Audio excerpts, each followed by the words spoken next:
Jadi ciri-ciri orang berakal itu seperti apa? Oh dia, dan fungsi akal tadi ini yang paling penting.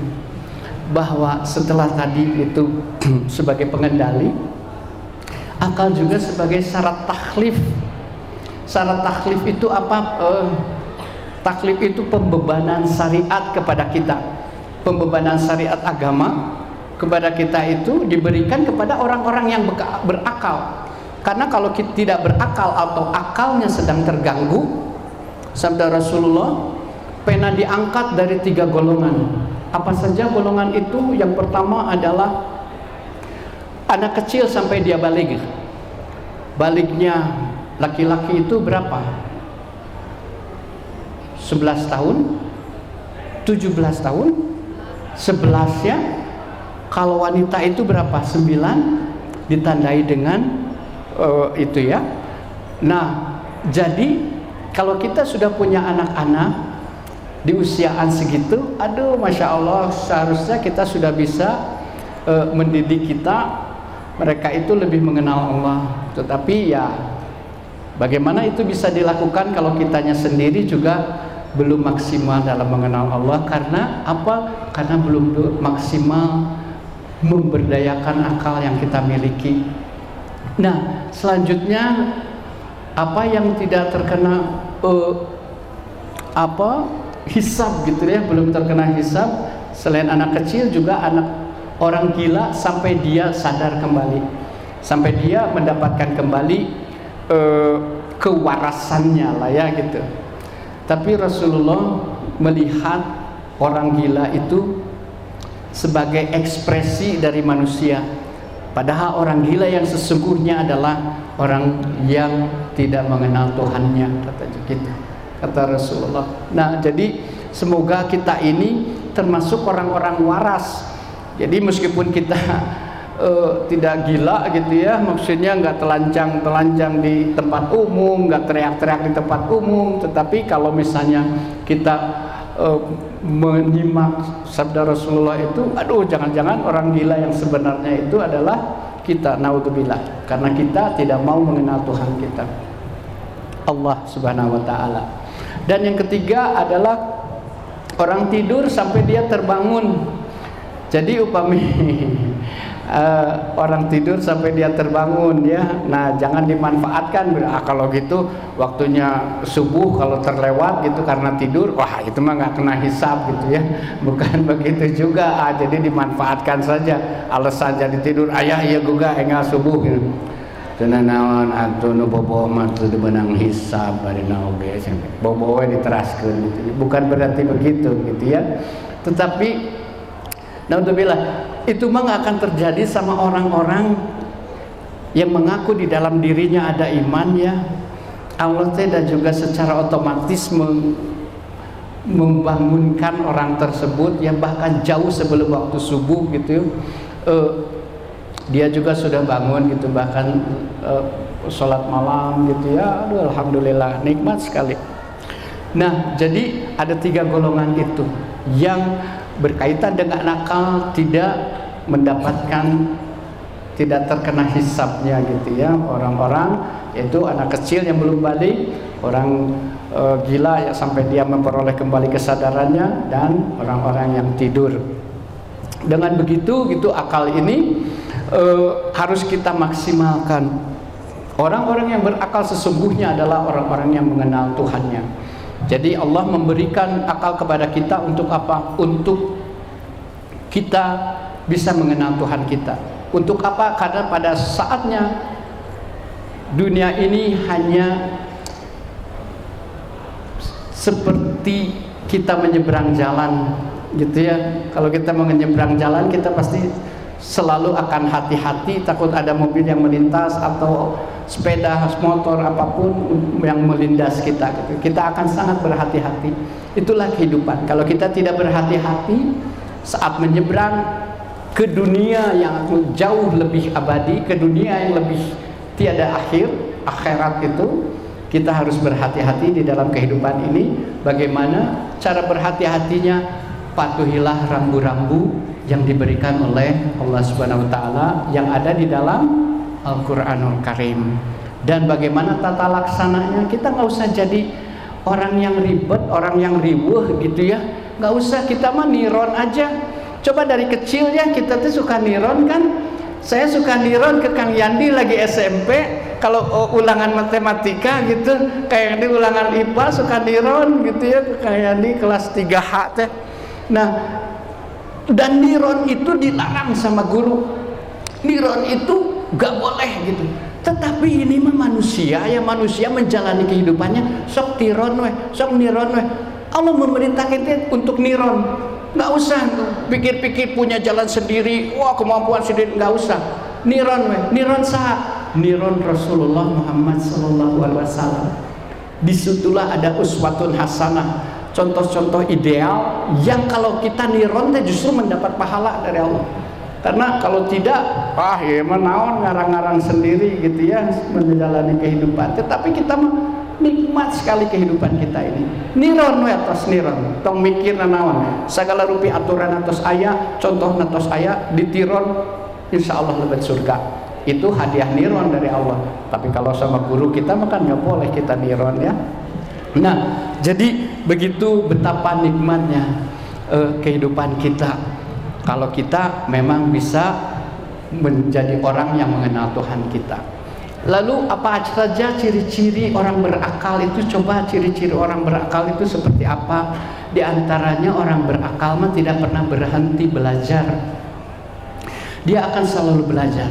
Dia akan selalu ingin tahu segala sesuatu, terutama kebaikan bagi dirinya. Dia akan mencari tahu apa yang baik buat dirinya. Dan itu akan dia lahirkan di dalam amal soleh yang tentu saja pada gilirannya hanya itu, hanya iman dan amal soleh yang akan kita bawa ke hadapan Allah. Lain-lainnya tidak kecantikan kita, tidak kerudung kita, tidak mobil kita, tidak rumah kita, tidak anak kita. Kita akan hanya menghadap kepada Allah sendiri membawa iman dan amal soleh, hanya itu. Dan itulah bisa diperoleh dari mana? Dari kita belajar. Belajar apa? Belajar tentang ilmu-ilmu yang Allah berikan di dunia ini, untuk kita bisa selamat nanti menghadap Allah. Terus apalagi ya, orang berakal tidak pernah berhenti belajar. Orang berakal itu sangat membuka diri terhadap masukan, sangat membuka diri terhadap kritik. Ada orang yang mengkritik dia, oh masya Allah hatur nuhun masukannya ya, saya akan renungkan, saya akan pelajari, insya Allah itu membawa kebaikan untuk kita sama-sama. Jadi bukan balik menghardik, bukan menantang berdebat gitu ya, malah justru menunjukkan akhlak yang baik. Rasulullah soal berdebat ini, hindarilah perdebatan meskipun kamu dalam posisi yang benar, katanya. Masya Allah. Jadi kalau kita itu ya, kita niron aja, niron perilaku Rasulullah dari satu sisi saja debat, tong debat, tong pasea, tong parearea omong, meskipun kamu dalam posisi yang benar, tos we, atur nuhun masukan ya, akan saya pelajari, saya renungkan, terima kasih ya. Dan orang yang memberikan saran usulan juga akan membuka. Masya Allah, asal terapi jak siapa pada orang yang berdebat gitu ya. Tetapi dengan begitu orang itu akan lebih respect kepada kita, orang itu akan lebih sayang sama kita gitu. Nah, terus selanjutnya apalagi yang menjadi, saya ini masa nyebrot AC-nya ya. Oh itu. Jadi kalau ini pengalaman saya lagi nyanyi ya, kalau lagi nyanyi saya terkena AC dan dingin. Tiba-tiba suara saya tuh suka hilang, nggak bisa aja. Jadi saya mah kalau nyanyi segala sesuatu nggak ada pantangannya. Kang kalau nyanyi, saya teh paling jorok makan gorengan, paling suka gorengan mah, dan Bandung teh the best gorengannya. Tetapi kalau udah kena dingin, minum es atau kena AC, ini teh saya langsung aja ya. Ya Kang, nah gitu hatur nuhun akang, masya Allah, tanpa diminta iya jalmi soleh teh do kieu. Tanpa diminta, tanpa ini melihat orang begitu PK-nya, oh itu hasil dialihkan arahna, masya Allah Kang, jazakallah khair. Nah itu luar biasa. Ini umat Rasulullah teh nu aslina nu kieu teh. Upami milari nya kanggo minantu bunda pilari nu kieu nya, Masya Allah, nanti Bunda teh segala rupi ieu mah diuruskeun ku menantu nu kieu mah. Alhamdulillah, insyaallah. Nah gitu ya Bunda, tapi sampai di mana tadi? Oh ya, menerima masukan, membuka diri. Dia akan membuka diri, dia akan tersenyum kepada siapapun gitu ya. Dia menganggap bahwa semuanya itu sedekah dan dia selalu membuka diri kepada siapapun. Baik yang baik sama dia ataupun yang kurang baik sama dia. Dia mah akan santai saja membuka diri gitu. Nah, itu ciri-ciri orang yang berakal. Yang kemudian dia itu selalu ingin tahu dengan hal-hal yang baru dan dia akan menjadi pendengar yang baik. Dia teh kalau orang-orang yang berakal mah cobi urang tingali ya dari sisi jumlah saja. Lebih banyak mana alat yang digunakan untuk mendengar dan alat yang digunakan untuk bicara. Alat yang digunakan untuk bicara. Kita hanya mempunyai satu mulut ya, dan kita mempunyai dua telinga. Fungsi telinga adalah untuk mendengar yang baik, untuk mendengar yang hak, bukan untuk juga mendengar gosip gibah nutup ruku gitu ya, tetapi untuk mendengarkan hal-hal yang baik yang bermanfaat untuk kita. Dan mulut kita cuma satu. Jadi artinya sok sing langkung seueur ngadangu, entong langkung seueur ngegosip, entong langkung seueur berbicara gitu ya. Menjadi pendengar aja, dan itu ciri-ciri orang yang berakal itu seperti itu. Dia akan lebih banyak mendengar sehingga dia pun benar-benar memahami sesuai fungsinya tadi di awal bahwa fahima wa tadabbara itu masuknya lewat mana? Saat kita ingin berusaha memahami segala sesuatu, kita ada impuls-impuls, ada sumber-sumber informasi yang kita serap. Melalui apa? Melalui pendengaran, melalui penglihatan. Itu adalah sumber-sumber informasi. Sehingga dengan begitu kita bisa merenungkan segala informasi yang kita temui, lantas kemudian kita memilah dan memilihnya menjadi sebuah kebenaran yang hak. Dan yang selanjutnya, selain lebih banyak mendengarkan, orang berakal itu akan pintar dia memilih dan memilah segala sesuatu informasi yang ada. Dia akan membiasakan diri untuk tabayun, tidak mudah percaya dengan segala sesuatu yang dilihat. Ayo nama Bunda zaman sosmed ya, kita teh apa yang dilihat di TikTok teh lebih percaya daripada yang disampaikan sama Ustadz. Saya emang lihat di TikTok teh begini, jadi langsung percaya aja. Atau lihat di IG atau lihat di Facebook gitu ya, kita langsung percaya aja gitu. Nah, padahal sebagai orang yang berakal, salah satu cirinya adalah dia akan memilah dan memilih informasi apa yang dia peroleh. Dia akan tabayun dulu. Tabayun itu mencerna lebih dulu segala informasi yang ada supaya tidak terjadi kerusakan pada orang lain gitu ya, pada intinya. Nah, itu ciri-ciri orang berakal. Mudah-mudahan setelah dipaparkan seperti ini gitu, kita bisa melihat ciri-ciri itu ada tidak pada diri kita. Kalau ciri-ciri itu ada pada diri kita, artinya kita sudah mulai bisa mengenal Allah. Karena dengan akalnya ini justru Allah ciptakan untuk agar manusia itu sesuai dengan fungsinya dan sesuai dengan janjinya. Seperti firman Allah, wa iz akhadha rabbuka min bani adama min qulubihim dzurriyyatahum wa ashhadahum ala anfusihim alastu bi rabbikum qalu bala sahidna an taqulu yawmal qiyamati inna kunna an hadza ghafilin. Ingatlah ketika Allah mengambil dari tulang sulbi teh. Nah ini ya luar biasa Allah. Tulang sulbi itu adalah tulang belakang, dan kejadian manusia itu maksudnya punten saat seorang lelaki membuahi induk telur seorang wanita gitu ya. Dari mana itu memancar? Dari penelitian di kedokteran itu tuh dari tulang belakang. Dari tulang belakang laki-laki gitu ya. Dan Allah sudah menyuratkan itu sebelum kejadiannya gitu. Ingatlah saat Allah memancarkan itu, membuatkan itu. Dan Allah bertanya kepada Harun, ya Allah sturbi rabbikum, apakah aku ini benar Tuhan? Kan kebayang ya gini, kalau Allah tidak menerima, qalu bala sahidna, ya Allah engkau adalah Tuhan kami, kami mengakuinya bahwa engkau adalah Tuhan kami. Kalau waktu itu kita tidak mengakui ruh yang ada di dalam diri kita, tidak mengakui bahwa Tuhan kita itu adalah Allah, ya sudah, dengan mudah Allah tidak melahirkan di dunia. Padahal kehidupan dunia teh begitu nikmatnya begini ya. Aduh, kita harus mengakui bahwa kehidupan di dunia ini nikmat. Tetapi yang paling penting adalah kita jangan sampai terbuai dengan kenikmatan dunia itu sehingga kita melupakan Allah.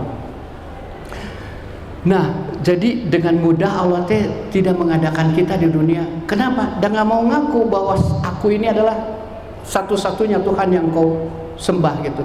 Kenapa Allah menanyakan seperti itu? Supaya nanti di yaumil akhir saat Allah menagih janjinya, bukankah engkau dulu itu berkata qalu bala sahidnya, kenapa di kehidupan dunia kamu malah ngaco? Kenapa di kehidupan dunia kamu malah mengingkari semua yang kau janjikan kepadaku, bahwa aku ini adalah satu-satunya Tuhanmu gitu. Nah, dengan begitu apa yang kita jawab? Kita paling hanya tertunduk lesu. Kita subuhun, ya Allah abdi ngangkat sebagai orang. Nah, jadi itulah keadilan Allah, bagaimana segala sesuatunya sudah Allah suratkan, segala sesuatunya sudah disampaikan sama Rasulullah Muhammad SAW. Kalau kita tidak bisa mengikutinya, bukan tidak bisa ya, kita pasti bisa mengikuti. Kalau kita tidak mau mengikutinya, dan kita pun akan menerima konsekuensinya nanti kelak di yaumil akhir. Dan itu adalah konsekuensi yang ada pada diri kita.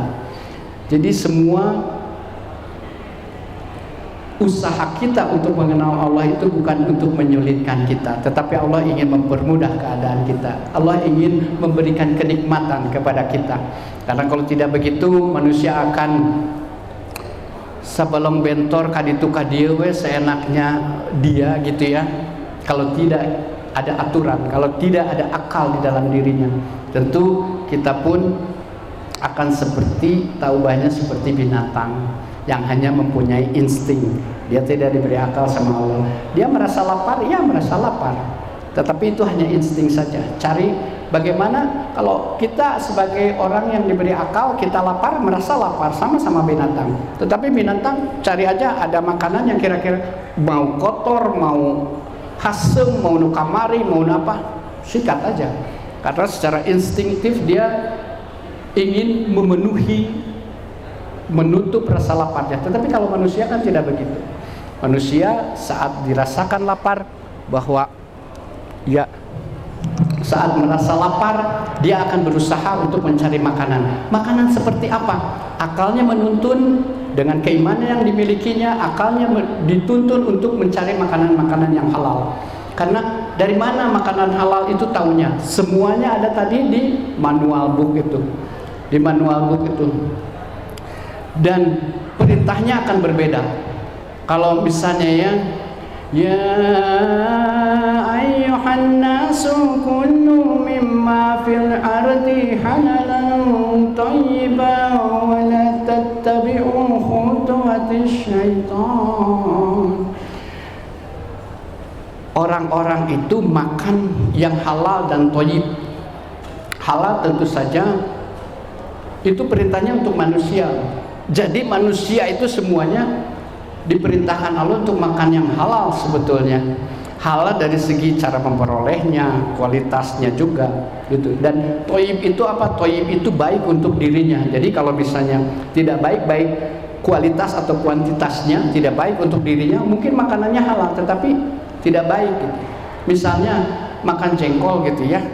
Makan jengkol, aduh paling suka jengkol gitu. Tetapi dia itu tidak baik buat dia. Kenapa? Karena kamu mah public speaker. Kalau makan jengkol terlalu banyak teh, nanti atuh nyarios di muka umum teh, nanti aduh nyeleber bau jengkolnya, dan itu kurang baik untuk dia. Gitu ya, karena apa? Dengan tonggulam dari si eta, kunaon? Paminyarios teh ngahiliwir, naon bau jengkol. Nah artinya meskipun halal jengkol, tetapi tidak baik buat dia gitu. Tong dituang, ya kita harus bisa menjaga diri. Dan kalau orang-orang beriman, perintahnya sama Allah, halalnya juga dihilangkan gitu. Ya ayyuhalladzina amanu kulu mimma fil ardi. Halalnya itu dihilangkan sama Allah, karena orang-orang beriman mah tahu dengan imannya itu mana yang halal dan yang haram itu tahu. Jadi yang dipilih hanya yang baik-baik saja. Orang juga tahu yang baik seperti apa ya. Jadi tentu saja kebaikan itu kita sendiri yang tahu, mengetahuinya gitu ya. Nah, jadi dengan demikian kita akan menjadi manusia yang sempurna sesuai yang dimaksudkan Allah kalau akal kita dituntun oleh iman. Dari Ibnu Taimiyah juga bahwa fungsi akal ini tidak ubahnya seperti fungsi mata, mengibaratkannya seperti fungsi mata. Kalau mata kita bisa melihat begini, saya bisa melihat seperti ini, ada bunda di sana, ada ayah di sana, ada bangunan di sana. Itu karena ada pantulan cahaya dari benda-benda objek yang ingin saya lihat. Tetapi kalau ruangan ini sama sekali gelap gulita, digelapkan, matikan lampunya semuanya gitu ya. Meskipun fungsi mata saya berfungsi baik, tetapi saya tidak bisa melihat siapa di sini, warna apa yang bunda pakai kerudungnya, peci warna apa yang ayah pakai. Saya tidak bisa melihatnya meskipun fungsi mata saya berfungsi baik. Nah itulah akal. Kalau akal tidak terkoneksi dengan yang namanya iman, maka akalnya itu akan menggiring dia kepada keburukan saja. Jadi artinya akal yang kita gunakan ini harus kita tautkan kepada iman supaya bisa memaksimalkan fungsinya gitu ya. Untuk apa? Untuk keselamatan kita, keselamatan di dunia dan akhirat, karena segala sesuatunya akan dipertanggungjawabkan sama kita di hadapan Allah kelak. Dan itu semua hasil kinerja akal. Apapun itu, coba ayah bunda dilenyepan itu apa? Direnungkan, tadaburi ya, maksudnya dipahami, direnungkan tadi sesuai fungsi akalnya. Apapun yang kita lakukan, kalau tidak kita nggak punya akal, kita bukan manusia gitu. Tetapi akal saja tidak cukup, Allah membekali kita dengan kecerdasan spiritual tadi. Insya Allah dengan iman yang ada pada diri kita, kita akan memfungsikan akal sesuai dengan apa yang Allah titipkan, dan kita akan kembali kepada Allah dengan membawa iman dan amal soleh. Dengan begitu saat kita hidup, kita menggunakan akal kita maksimal sekali sesuai dengan keinginan Allah, dan semua yang kita lakukan menjadi amal soleh. Amal soleh itu sering kita dengar ya bunda ya, amal soleh, yang penting mah amal soleh. Tetapi kita juga suka lupa amal soleh teh naon yang dimaksud dengan soleh teh ya. Yang dimaksud dengan soleh itu amalan yang menyeluruh ya, yang di dalamnya teh ada salah satunya adalah toyib. Jadi kalau amalan kita toyib itu apa? Baik secara fisik gitu ya. Jadi kalau bang toyib itu berarti ayat jirimna, ayat fisik nata nutara uih ka bumi bang toyib teh. Nah jadi kalau toyib itu artinya baik untuk fisik kita, untuk jasad kita gitu ya, toyib. Nah terus di dalamnya itu juga ada khair. Tadi saya mengucapkan jazakallah khair ke akangnya tadi. Khair itu adalah kebaikan yang dilakukan oleh orang. Kalau kebaikan itu wujud di dalam sikap menjadi ma'ruf. Sering dengar juga ya, ma'ruf amin. Aduh, Allah, Masya Allah. Nah, ma'ruf amin teh luar biasa itu. Beda sikapnya selalu ma'ruf, selalu baik, selalu ingin yang dia lakukan teh kebaikan aja. Dia mah tidak mau melakukan perbuatan yang mungkar, perbuatan yang ingkar. Nah, itu sudah ada 3. Jadi ada toyib yang baik buat dirinya, terus ada apa tadi? Ya, toyib, khair, ma'ruf yang kemudian wujud dalam sikap menjadi ma'ruf, dan kemudian yang terakhir menjadi ihsan. Nah, kalau ada 4 unsur ini, ya, ada 4 unsur ini, jadi toyib, khair, ma'ruf, ihsan, itu baru bisa dikategorikan sebagai amal soleh. Kalau ihsan itu apa? Seolah-olah kita melihat Allah dan Allah memperhatikan kita. Kita tidak bisa melihat Allah. Iya, Allah maha mengetahui, maha melihat, maha mendengar. Allah maha memperhatikan kita. Itulah saat kita melakukan segala sesuatu dengan ihsan, seolah-olah kita diingat Allah. Jadi kalau yang keempatnya itu kita jadi ujungnya adalah ikhlas. Ikhlas itu halasa itu habis. Jadi kalau kita melakukan segala sesuatu, habiskan saja segala sesuatu pamrih di dalam diri kita hanya semata-mata karena Allah. Dengan apapun itu kegiatannya bisa bernilai ibadah. Dengan disematkan nama Allah, misalnya mau membuatkan kopi untuk suami, membuatkan kopi untuk suami mah tuh aya aturan di Al-Qur'an, oke. Tetapi saat membuatkan kopi untuk suami, bismillahirrahmanirrahim. Dengan cinta Bunda membuatkan kopi atau teh untuk ayah, itu bernilai ibadah. Dengan disematkannya bismillahirrahmanirrahim, itu menjadi amal soleh. Bunda mah tidak dihabiskan saja itu rarasaan supados ditambihan resiko bulan iya gitunya, sebenarnya tidak, tetapi semata-mata karena Allah membuatkan kopi, semata-mata karena Allah nyeseh raksukan anak, semata-mata karena Allah nyetrika gitu ya, untuk anak, untuk suami dan sebagainya. Kalau kita bisa menghabiskan segala pamrih itu baru dinamakan ikhlas, semata-mata karena Allah. Nah, barusan saya sudah mendapatkan kode, Bunda, Ayah, mugi-mugi segala rupi nuku saya didugikeun tiasa dipikahartos upama henteu oge. Saya mah yakin begini, Allah akan memberikan petunjuknya kepada kita dengan segala sesuatu yang ingin kita ketahui. Ajib, Allah mah ajib. Kita pengen tahu tentang apa, hanya keretek saja ya. Wallahu alimun bizatis sudur. Allah maha mengetahui kedalaman hati yang paling halus. Kalau kita ingin mengetahui segala sesuatu, ya meskipun akal kita belum nyampe, tetapi saat kita, ya Allah, saya pun ingat tentang ini, ya Allah, saya ingin ini, itu Allah akan memberikan petunjuknya, Allah akan memberikan hidayah. Tapi dengan syarat bagaimana? Ya tentu saja dengan syarat kita selalu memperbaiki hubungan kita dengan Allah. Dan cara paling utama untuk memperbaiki hubungan sama Allah tadi, yazkurunallaha qiyama wa qu'udan wa ala junubihim, baik dalam keadaan berdiri, duduk maupun berbaring, kita selalu mengingat Allah. Dan paling utama, zikir yang paling utama adalah salat. Innani anallahu la ilaha illa ana fa'budni wa aqimis salata lidzikri. Satu-satunya Tuhan, agama, sebuah agama ya, agama apapun tidak ada yang mengaku bahwa akulah Tuhanmu. Agama apapun coba, nggak ada yang mengaku Tuhannya itu bahwa aku ini Tuhanmu, aku ini Allah Tuhanmu. Lakukanlah sholat untuk mengingatku, itu perintah langsung dari Tuhan kita yang mengaku sebagai Tuhan. Coba lihat di agama lain, punten, lihat di agama lain ada nggak yang dipertuhankannya itu mengaku Tuhan? Hanya di dalam Islam. Islam, Allah mengaku sebagai Tuhan kita dan meminta kita untuk sholat supaya kita mengingat Allah. Dengan kita mengingat Allah, akal kita akan maksimal, kita akan selamat di dunia dan di akhirat, dan kita menjadi orang yang hidup berakal, mati beriman.